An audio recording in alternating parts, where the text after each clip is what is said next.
미국은 이재명 각서를 바라는가? 한미 2+2 통상협의가 끝나고 같은 날 미국 백악관에서는 미국 노르웨이 정상회담이 열렸습니다. 물론 주요 의제는 지금 전 세계의 쟁점인 미국의 상호 관세 문제였습니다. 이 자리에 배석한 스콧 베선트 미국 재무부 장관에게 도널드 트럼프 대통령이 다른 나라와의 관세 협상 상황을 설명하라 라고 지시하였습니다. 베선트는 한미 2+2 통상협의에 참석한 미국 측 대표 가운데 한 명입니다. 그는 오늘 우리는 한국과 매우 성공적인 양자회의를 했다라면서 우리는 내가 생각했던 것보다 빠르게 움직일 수 있다. 그리고 우리는 다음 주에 기술적 조건들에 관해 논의할 것이며 이르면 다음 주 중에 합의문을 내올 수 있다라고 했습니다.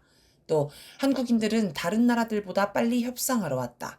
그들은 자기 처지에서 최선의 제안을 가져왔고 우리는 그들이 이를 이행하는지 볼 것이라고 말했습니다. 베선트의 말을 들어보면 한국 측 대표인 최상목 부총리 겸 기획재정부 장관, 안덕근 산업통상부 자원부 장관이 엄청난 조공을 미국에 전달한 걸로 보입니다. 그리고 사실상 일정한 합의를 했기 때문에 세부 사항만 조율하면 6.3 대선 전에 패키지 합의문이 나올 수도 있어 보입니다. 어떻게 이런 중대한 사안을 번갯불에 콩 구워 먹듯 처리할 수 있는 걸까요? 절박한 미국 처지. 지금 미국 처지에서는 두 가지가 절실합니다. 첫째는 본보기가 필요합니다. 미국은 전 세계를 상대로 관세 전쟁을 선포했고 한 나라씩 개별 협상을 통해 각계격파를 하려고 합니다. 이때 초반에 협상하는 나라와 최대한 유리한 합의를 해야 다른 나라들도 손쉽게 손목을 비틀 수 있습니다. 개별 협상 첫 상대국은 일본이었습니다. 미국이 협상하러 간 아카자와 료시히 일본 경제재생상은 트럼프의 상징인 마가 모자를 썼습니다. 트럼프가 직접 서명을 해서 선물로 건네자 그 자리에서 바로 모자를 쓴 것입니다. 트럼프와 면담을 마치고는 누가 봐도 제가 한참 아래인 입장인데도 직접 나와서 얘기해 주신 데 대해 진심으로 감사하다라며 극도의 저자세를 보였습니다. 예정에 없는 대통령 방문에 외교 결례라며 항의해도 모자라는데 오히려 바닥에 납작 엎드려 신발을 핥은 꼴입니다. 이 모습을 보고 일본 내에서는 격앙된 반응이 나왔습니다. 야당은 물론 국민 속에서도 국격에 맞지 않다, 부끄럽다 라며 혹평이 쏟아졌습니다. 여론이 악화하자 이시바 시게루 일본 총리는 미일 양 정부의 관세 교섭에서 식량 안보는 양보할 수 없다라고 하였고 미국의 방위비 분담금 인상 요구에 안보와 무역을 묶어서 논의하는 것이 사리에 맞지 않는다고 생각한다라고 하는 등 구룡 외교 논란을 잠재우려는 모습을 보였습니다. 또 서두른다고 좋은 결과가 나오는 것은 아니다. 그에 맞는 시간을 드리고 싶다라고 하여 협상을 서두르지 않겠다는 태도를 보였습니다. 사실 일본 정부와 여당 처지에서는 참의원 선거가 예정되어 있어서 조심스러울 수밖에 없습니다. 미국은 협상장에서는 바짝 엎드리더니 돌아가서는 다른 태도를 보이는 일본이 마음에 들지 않을 것입니다. 다른 나라도 저런 모습이면 곤란합니다. 그래서 한국을 제대로 된 본보기로 만들고 싶을 것입니다. 협상장에서 철저히 뭉개고 협상 후에도 딴소리 못하게 만들자는 것이지요. 두 번째는 트럼프가 당장의 성과를 내야 한다는 점입니다.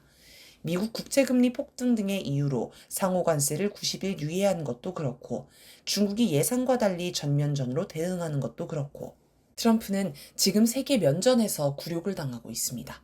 트럼프 지지율은 2차 세계대전 후 미국 대통령 중 두 번째로 낮은 수준이며 트럼프 반대 시위가 미국 전역에서 들끓고 있습니다. 정부 분위기도 흉흉합니다. 얼마 전에는 일론 머스크 정부 효율부 수장과 마코 루비오 국무부 장관이 말다툼하더니 이번에는 머스크와 베선트가 욕을 하며 말싸움했습니다. 모두 트럼프 앞에서 일어난 사건입니다. 뭔가 일이 잘 안 풀린다는 징조입니다. 이런 상황에서 서둘러 뭐라도 성과를 내야 합니다. 그래서 한국을 더욱 쥐어짤 것입니다. 뭔가를 숨기는 방미 협상단. 베선트의 발언과 달리 방미 협상단의 발표를 보면 별다른 내용이 없습니다. 앞으로 협의할 의제와 일정 정도 조율하고 왔을 뿐이라는 겁니다. 그렇다면 베선트가 거짓말을 한 걸까요? 협상단은 베선트 말에 따로 반박하지 않았습니다. 일단 협상단의 발표는 한덕수 대통령 권한대행의 발언과 안 맞습니다. 한덕수는 협상 전에 여러 기회를 통해 미국에 맞서 싸우지 않겠다. 한국은 미국의 도움으로 발전했다. 알래스카 LNG 사업을 협의하겠다. 미국의 비행기를 구매할 생각이 있다는 식으로 사실상의 협상 지침을 공개했습니다. 이처럼 구체적인 조공을 들고 갔는데 구체적으로 합의한 게 없다는 건 믿기 어렵습니다. 게다가 무려 50여 명의 대규모 방미단을 꾸려서 갔는데 고작 협상 의제와 일정만 조율하고 왔다는 것도 말이 안 됩니다. 국민에게 공개할 수 없는 모종의 합의가 있지 않을까 싶습니다. 아마도 정부는 한덕수 책임론을 피하고자 협상 결과를 숨기는 것으로 보입니다. 미국에 퍼주기를 했다는 게 드러나면 40일도 안 남은 대선에 악영향을 줄 것입니다. 만약 한덕수가 대선에 출마한다면 직접 타격을 입는 건 물론이고 한덕수와 국힘당은 한 몸이나 다름없으니 국힘당 후보에게도 타격이 됩니다. 미국도 한동훈 등 국힘당 후보가 대선에서 승리하기를 바라기 때문에 구체적인 협상 결과를 공개하지는 않은 것으로 보입니다. 그런데 정부가 협상 결과를 숨기는 이유는 이게 전부가 아닐 것입니다. 진짜 이유는 정권 교체에 대비한 것일 수 있습니다. 지금 상황을 보면 대법원의 파기 재판이나 테러 같은 극단적 방법이 아니고서는 이재명 후보의 대선 승리를 막을 방법이 없습니다. 미국은 한덕수 내각과 합의를 해도 정권 교체가 되면 이재명 정부가 이걸 파기할 수 있다고 볼 것입니다. 그렇다고 대선 후에 협상하는 것도 이재명 정부가 까다롭게 나올 수 있으니 마찬가지로 문제입니다. 가장 좋은 건 한덕수와 협상을 끝내고 이재명 정부가 이를 수용하도록 만드는 것입니다. 우리 역사에서 이와 유사한 일이 있었습니다. 바로 1997년 IMF 외환위기 사태입니다. 당시 김영삼 정부는 국제통화기금 IMF와 구제금융 협상을 했습니다. 그리고 세상이 다 아는 얘기지만 IMF 뒤에는 미국이 있었습니다. 문제는 1997년에 한국에 대선이 있었다는 점입니다. 김영삼 정부와 IMF가 협정을 맺어도 차기 정부가 이를 거부하면 일이 복잡해집니다. 실제로 당시 유력 후보였던 김대중 후보는 협상 결과에 문제가 있다며 추가 협상을 주장했습니다. 그러자 IMF는 1997년 12월 3일 김대중, 이회창, 이인재 등 유력 대선 후보들에게 자금 지원 협정 준수 이행각서에 서명하도록 요구했습니다. 이에 이회창, 이인재 후보는 각서에 서명했고 김대중 후보는 서명 대신 김영삼 대통령에게 별도의 서한을 보내 협정을 원칙적으로 이행하겠다고 밝혔습니다.